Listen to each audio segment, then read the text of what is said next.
Hi everybody. As quick as I finished shooting that last video, I remembered that I had something I really wanted to say, so now I'm going to say it. Besides the fact that there's a sale on my Amazon.com page, I'll include the webpage again on this video just so y'all can have it. But the thing I wanted to say, speaking of things being on sale, is Guys and Dolls that's over here near my house. Tony and I, drove past it a few times today and yesterday both, and he and I are both in agreement that it looks like it has now officially closed. Because there used to be at the top of the sign, like if you're say this is the sign, like the top part would have like thing where it was like talking about the karaoke and whatever. And this is just my phone. This is the microphone that I'm recording this video with. But like at the top, like if you're looking at the top, like if this is a sign, it's like at the top it would be talking about the karaoke and everything.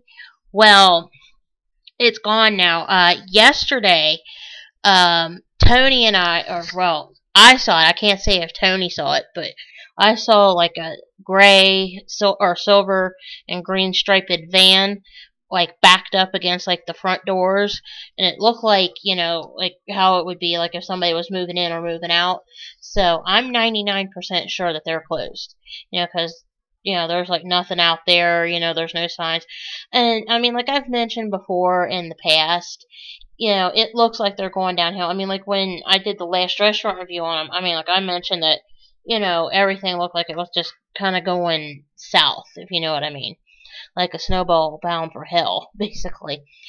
Well, anyway, I just wanted to get on here and say I think that, yeah, at this point, you can safely say they're pretty much closed. I mean, if they're not, I'd be shocked, at this point. But anyway, I just want to get on here quick and tell you all that while I was thinking about it. Talk to you later. Bye.